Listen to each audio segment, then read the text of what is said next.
بسم اللہ الرحمن الرحیم۔ ناظرین، اس وقت کی گفتگو کا عنوان ہے اسلام کے ارکان، انسانیت کا تربیتی کورس۔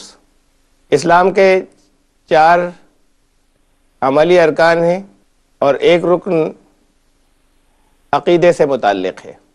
اس وقت ہماری گفتگو 4 عملی ارکان پر بیسڈ ہوگی۔ یہ 4 ارکان ہیں: نماز، زکوٰۃ، روزہ اور حج۔ ارکان کہتے ہیں پلرز کو، ستونوں کو۔ یہ واضح رہے کہ یہ اسلام کے 4 ستون ہیں، اور ستون عمارت نہیں ہوتی، یعنی یہ اسلام کی عمارت نہیں ہے، بلکہ یہ وہ 4 ایسینشیل یا لازمی اور ضروری ستون ہیں جن پر اسلام کی عمارت کی تعمیر ہوتی ہے۔ اور ان میں سے پہلا ستون ہے نماز۔ نماز کے سلسلے میں جن باتوں کا تذکرہ کروں گا وہ نماز کیسے انسان کی ذاتی زندگی میں تبدیلیاں لاتی ہے، اور نماز کیسے حقوق العباد، اللہ کے جو بندے ہیں ان کے حقوق پورا کرنے میں معاون ثابت ہوتی ہے۔ نماز کے لیے حکم ہوا مردوں کو کہ جماعت سے نماز پڑھیں۔ اسلام اجتماعیت کا دین ہے، اور تمام مردوں کو حکم دیا گیا کہ وہ مسجد کے اندر نماز پڑھنے کے لیے آئیں۔ اللہ رب العزت کی ذات ہر جگہ موجود ہے۔ بندگی اپنے گھر میں بھی ہو سکتی تھی، کسی تنہائی کی جگہ پر بھی ہو سکتے تھے، لیکن حکم ہوا کہ مسجد میں آئیں، کندھے سے کندھا ملا کر کھڑے ہوں۔ اللہ کے رسول صلی اللہ علیہ وسلم نے فرمایا تھا کہ وہ شخص ایمان والا نہیں ہو سکتا جو خود پیٹ بھر کر کھانا کھا لے اور اس کا پڑوسی بھوکا رہ جائے، اور اس میں یہ بات شامل ہے کہ پڑوسی کی سیلف ریسپیکٹ یا اس کا وقار مجروح نہ ہو، وہ آ کر ہاتھ نہ پھیلائے، اس کو اپنے بارے میں آ کر بتانا نہ پڑے۔ پڑوسی نہیں بتائے تب بھی اگر وہ بھوکا رہ گیا تو ایمان جاتا رہا۔ یعنی یہ ذمہ داری بھی ہماری ہی ہے کہ ہمیں یہ معلوم ہو کہ پڑوسی کس حال میں ہے۔ اب آج کے دور میں کسی کو یہ کیسے علم ہو کہ پڑوسی کس حال میں ہے؟ اگر 5 وقت محلے کے لوگ مسجد میں اکٹھا ہوتے ہیں ایک ساتھ، صبح کی نماز میں بھی اکٹھا ہوئے، اس کے بعد دوپہر میں سارے محلے کے لوگ ایک جگہ آئے، پھر تیسرے پہر آئے، پھر شام کو آئے اور پھر رات کو آئے، جو لوگ روزانہ نماز میں ایک دوسرے کو دیکھتے تھے، چاہے صرف سلام کر کے جدا ہو جاتے ہوں، چاہے آپس میں کوئی گفتگو نہ ہوتی ہو، لیکن پابندی سے آنے والوں میں اگر ایک شخص نہیں آیا، وہ صبح کی نماز میں نہیں تھا، وہ دوپہر میں بھی نہیں تھا، وہ تیسرے پہر میں بھی نہیں تھا، تو یہ فطری بات ہے، یہ نیچرل ہے کہ یہ خیال آئے گا کہ کہاں ہے، کوئی پریشانی تو نہیں ہے، کوئی دقت تو نہیں ہے۔ یا جو لوگ روزانہ ملتے ہیں ان کے چہرے بتا دیں گے کہ وہ کس حال میں ہیں۔ غیر معمولی پریشان ہے، جس کے گھر ایک وقت چولہا نہ جلے، وہ پریشان اسی وقت نہیں ہوگا، اس سے ذرا پہلے سے پریشان ہوگا۔ ساتھ کے نمازیوں کو نظر آئے گا جو اس کے پڑوسی ہیں، بتانا نہیں پڑے گا اور پڑوسی کے حال سے واقف ہو سکیں گے۔ یہ ایک حکمت ہے جماعت کے لیے نمازیوں کو بلانے کی اور اکٹھا کرنے کی۔ پھر نماز میں آپ آئے، کندھے سے کندھا ملا کر کھڑے ہوئے۔ مسجد میں کسی کا خیال نہیں رکھا جاتا، جو پہلے آتا ہے اس کو پہلی صف میں جگہ ملتی ہے۔ دنیاوی اعتبار سے چاہے بڑا ہو، بعد میں آتا ہے تو جہاں اسے جگہ ملتی ہے اس جگہ کھڑا ہوتا ہے، اس کے لیے اگلی صف میں جگہ بنائی نہیں جاتی۔ اب آپ کے پاس جو شخص کھڑا ہے، یہ واقعی یہ تو تربیت ہے مسلمانوں کی کہ مسجد میں اس بات کا احساس نہیں ہوتا کہ اس کے کپڑے کیسے ہیں، معمولی ہیں، کہیں سے ذرا سے پھٹے ہوئے ہیں، پیبند لگے ہوئے ہیں۔ اپنے برابر میں کھڑے ہونے والے کے کپڑے کیسے ہیں، اس بات کا احساس ذرا سا بھی کسی کو نہیں ہوتا کہ وہ بچ کر کھڑا ہو جائے۔ یہ عادت تو پڑی ہوئی ہے بچپن سے، لیکن بچپن سے جس کو یہ عادت ڈلوائی گئی ہے اگر مسجد سے باہر نکل کے وہ ان سے بچ کر کھڑا ہو جائے جس کے کپڑے معمولی ہیں تو پھر وہ ساری مشق بیکار تھی. یہ نماز سے جن چیزوں کو جو اخلاق مرتب ہونے تھے، اللہ کے بندوں کے جو حقوق جن کا احساس دلایا جانا تھا، ابھی پھر اس کی مشق نہیں ہوئی اور وہ ساری نمازیں پہلے کی کم از کم اس معاملے میں بیکار ہو گئیں. تو ایسا کس لیے ہوتا ہے کہ برسا برس سے نمازیں پڑھی جا رہی ہیں؟ مسجد میں جہاں کوئی ایک دوسرے سے چھوٹا اور بڑا نہیں ہوتا، اس کی مشق ایک زمانے سے ہوتی چلی آ رہی ہے، اور باہر نکل کے وہ ساری مشق ختم ہو جاتی ہے. نماز کے سلسلے میں جو حکم دیا گیا تھا، نماز کی ادائیگی یا نماز کا طریقہ جو بتایا گیا تھا، آج ہم جو نماز پڑھتے ہیں اس طریقے کے اندر کچھ کمی ہے. ہم نماز شروع کرتے ہیں اللہ اکبر سبحانک اللہم سے. والدین بچوں کو نماز ایسے ہی سکھاتے ہیں، مدارس کے اندر استاد بچوں کو نماز یہیں سے سکھاتے ہیں، اسی جگہ سے. لیکن اصل میں نماز اس سے پہلے سے شروع ہوتی ہے. اللہ کے رسول صلی اللہ علیہ وسلم نے فرمایا تھا، جو بندگی کرنے کا طریقہ بتایا تھا اس میں یہ بتایا تھا کہ دھیان لگانا، ایسے توجہ مرکوز کرنا گویا کہ تم اللہ کو دیکھ رہے ہو. حدیث کے الفاظ ہیں کأنک ترا، جیسے کہ تم اللہ کو دیکھ رہے ہو. یعنی نماز میں ایک میڈیٹیشن ہونا تھا، دھیان ہونا تھا، ایک میڈیٹیشن ہونا تھا، ایک مراقبہ ہونا تھا، تصور جمانا تھا اس پر کہ ذات باری تعالیٰ کو بندہ دیکھ رہا ہے. اور اس کے بعد فرمایا نبی کریم صلی اللہ علیہ وسلم نے کہ اگر تم ایسا نہ کر سکو، یعنی اس میں یہ اشارہ موجود تھا کہ ایسا تم نہیں کر سکو گے.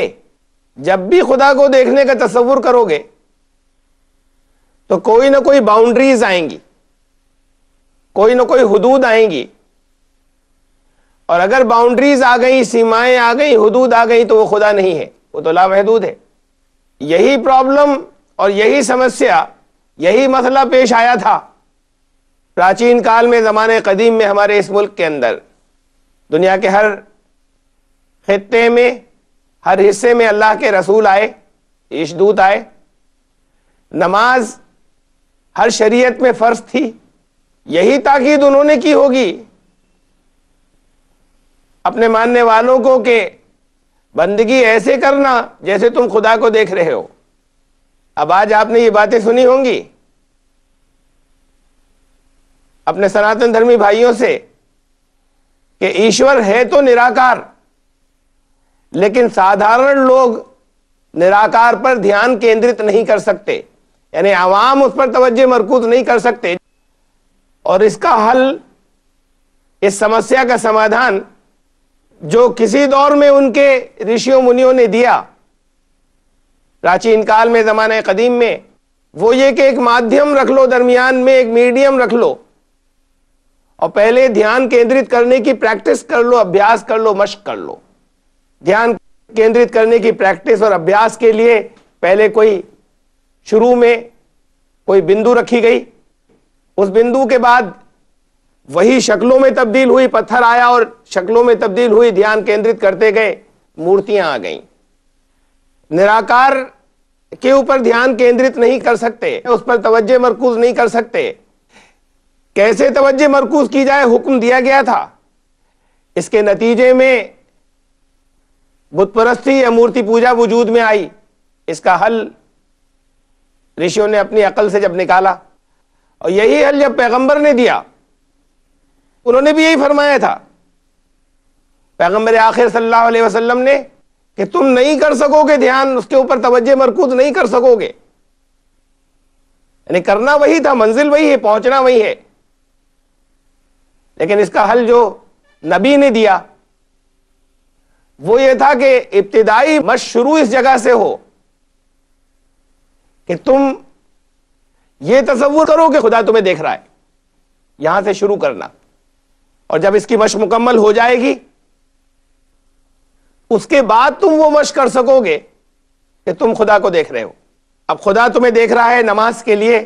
اس تصور سے نماز کو شروع کرنا تھا, اس میڈیٹیشن سے کہ بندہ اپنے مالک کے سامنے حاضر ہے اور مالک موجود ہے. وہ کیسا ہے اسے نہیں سوچنا تھا, وہ ساتھ میں موجود ہے اور ہمارے ساتھ ہے اور ہمیں دیکھ رہا ہے.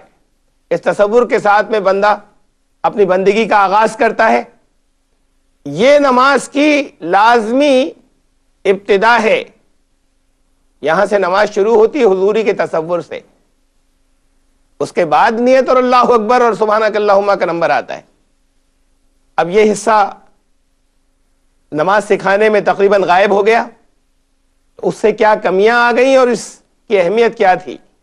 دیکھیے, جب کسی چیز کی مشق کی جاتی ہے, ابھیاس کیا جاتا ہے, ریاض کیا جاتا ہے. آپ میں سے کسی نے کبھی بائک چلانا سیکھی, شروع میں بتایا گیا کہ کب بریکس لگائیں, کب ایکسیلریٹر دیں, کب کلچ کو دبانا ہے. اسے علم کہتے ہیں. وہ علم کانشس مائنڈ میں, شعوری دماغ میں محفوظ ہوا.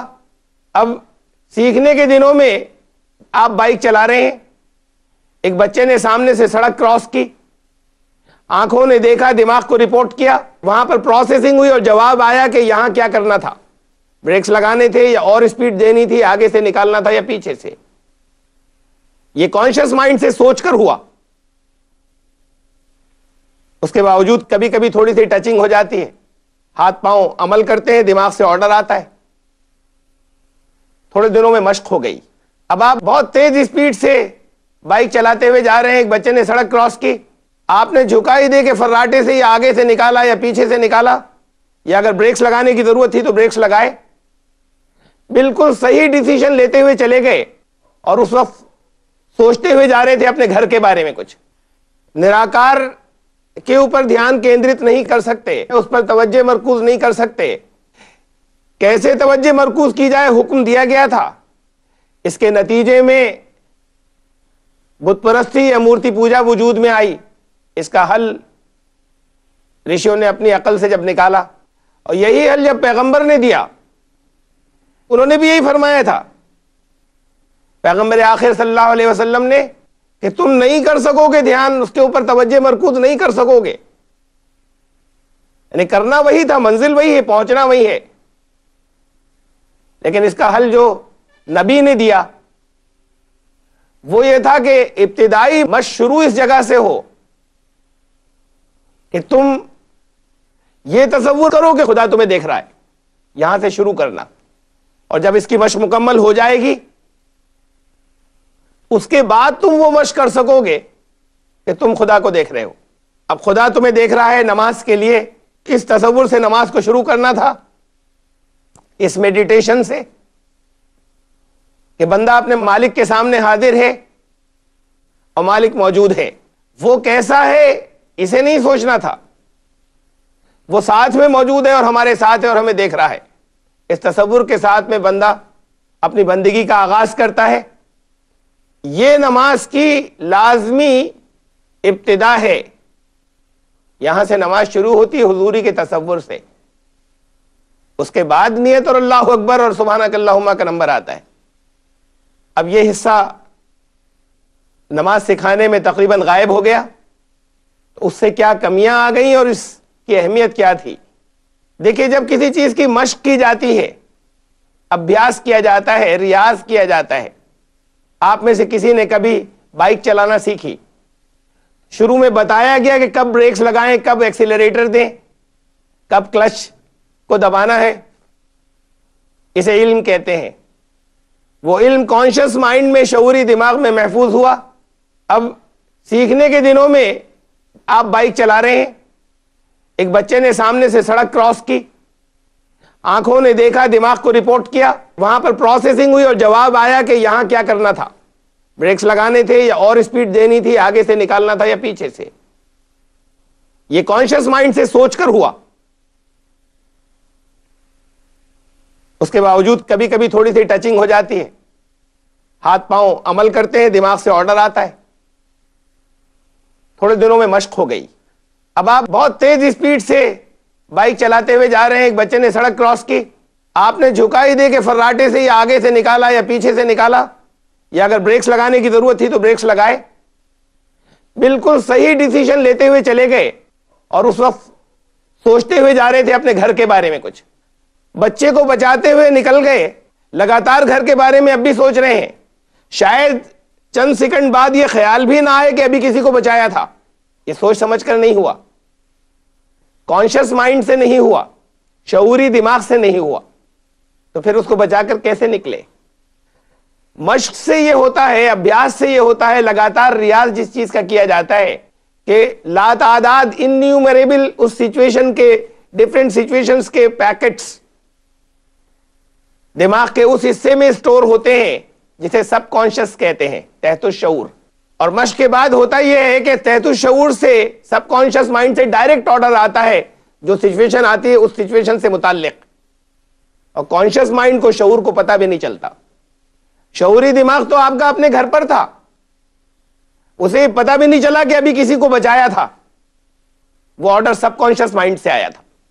تھوڑے دنوں میں بائک چلانے کی مشق ہو جاتی ہے، تو جن کو دن میں 5 مرتبہ، صبح، دوپہر، تیسرے پہر، شام اور رات، پھر اگلے دن اور پھر اگلے دن اور پھر اگلے دن، جن کو لگاتار مشق کرائی جا رہی ہے توجہ مرکوز کرنے کی اس بات پر کہ خدا ہمارے ساتھ ہے، وہ ہمیں دیکھ رہا ہے، ہمارے پاس موجود ہے، جو لگاتار اس بات کی مشق کرتے چلے جا رہے ہیں ان کی بھی مشق ہو جانی چاہیے، اور وہ مشق اسٹور ہو جائے گی اگر مشق کی گئی تھی تب سب کانشس مائنڈ میں، تحت الشعور میں۔ اب نمازیں پڑھ رہے ہیں، 40 دن سے زیادہ پابندی سے نمازیں ہوتی ہیں، ایمان کامل نہیں ہوتا، نماز میں کوئی کمی تھی۔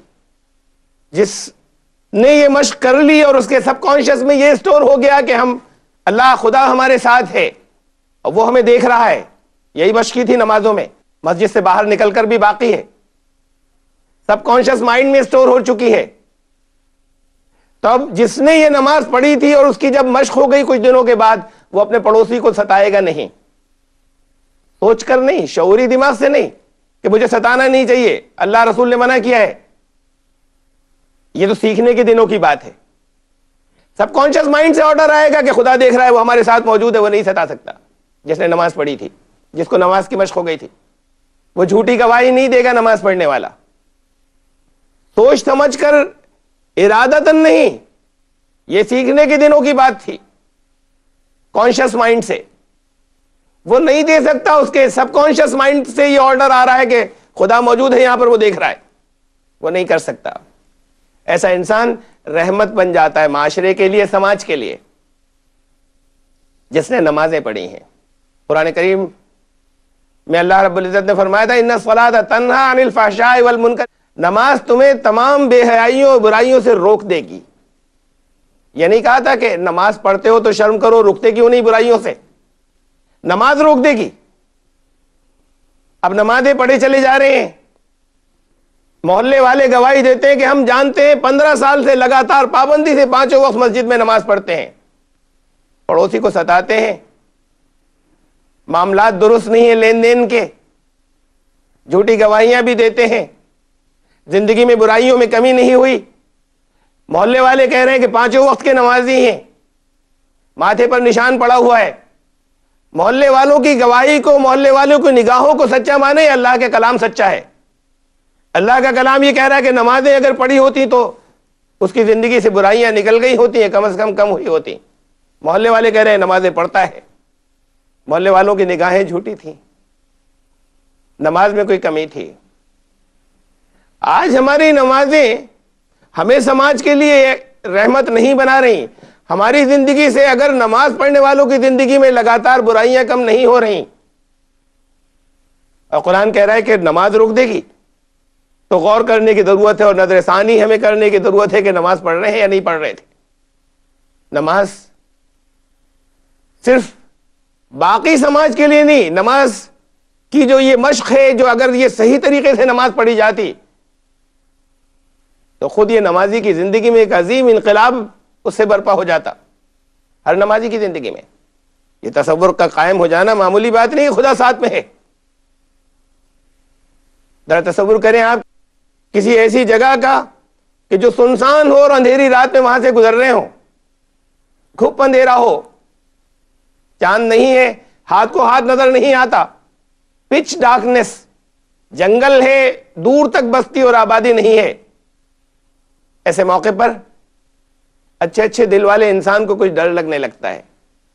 ڈرنے کی چیزیں الگ الگ ہوتی ہیں. کوئی بھوت پریت سے ڈرتا ہے، کوئی چور ڈاکو سے ڈرتا ہے، کوئی جنگلی جانوروں سے ڈرتا ہے، لیکن ڈر لگتا ہے.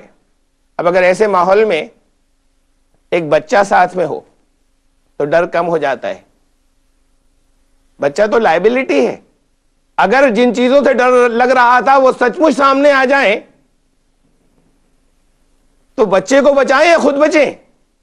یعنی بچے کے ساتھ میں تو پریشانی اور بڑھ جائے گی. لیکن یہ انسان کی نفسیات ہے، یہ ہماری سائیکی ہے، یہ کہ کسی کے ساتھ میں ہونے سے چاہے وہ لائبلٹی ہو چاہے وہ بچہ ہو، ڈر کم ہو جاتا ہے. ایک بچے کے ساتھ میں ہونے سے ڈر کم ہو جاتا ہے. تو یہ کیسے ہو سکتا ہے؟ جو ساری کائنات کا مالک ہے وہ اگر ساتھ میں ہو تو اس کے بعد ڈر کا شائبہ بھی باقی رہ جائے. زندگی سے سارے ڈر نکل جائیں گے، زندگی سے سارے خوف نکل جائیں گے اگر خدا کو ساتھ لے لیں. ساتھ تو ہے، ساتھ کا احساس نہیں ہے، اور وہ احساس نماز سے آتا ہے. اگر نماز پابندی سے پڑھی تھی، اگر سب کانشیس میں یہ چیز موجود ہو کہ وہ ہمارے ساتھ ہے، یہ احساس قائم ہو جائے تو زندگی کامیاب ہوگی. سیلف کانفیڈنس بڑھ جائے گا، کریٹیوٹی بڑھ جائے گی. زندگی کے اندر بہت کامیابیاں نماز سے خالی. اور ساتھ کے احساس کی میں نے بات کی، احساس بڑی اہم بات ہے. وہیں جہاں پر اس تنہائی کے اندر اکیلا کوئی جا رہا ہو اسی سناٹے میں اور یہ کہہ دیا جائے کہ ڈرنا مت، گارڈ ساتھ میں ہے، سچ مچ نہ ہو گارڈ ساتھ میں، ڈر نہیں لگتا. چاہے گارڈز نہیں بھیجے گئے تھے اس لیے کہ احساس یہ ہے کہ چل رہے ہیں، اور گارڈز چل رہے ہوں ساتھ میں، بتایا نہ جائے اور سمجھ رہا ہو کہ تنہا ہے تو ڈر لگتا ہے. ساتھ کا احساس ضروری ہے. یہ ساتھ تو خدا سب کے ہے، ساتھ کا احساس ختم ہو گیا ہے. یہ احساس نماز سے آتا ہے، بغیر سوچے سمجھے آتا ہے، سب کانشیس میں اسٹور ہوتا ہے. اپنی زندگی بھی کامیاب ہوتی ہے اور سماج کے لیے بھی، تمام معاشرے کے لیے بھی انسان رحمت بن جاتا ہے. ناظرین، یہ ہے نماز کا قیام. اور نماز کا قیام خود اپنے لیے بھی، اپنی زندگی کے لیے بھی رحمت ہے، اور دنیا کے دوسرے انسانوں کے لیے اور سماج کے لیے اور معاشرے کے لیے بھی رحمت ہے. یہ موضوع جاری رہے گا اس ایپیسوڈ کے بعد بھی انشاءاللہ. اگلے ایپیسوڈ کے اندر نماز کا قیام اور اس کے فائدے.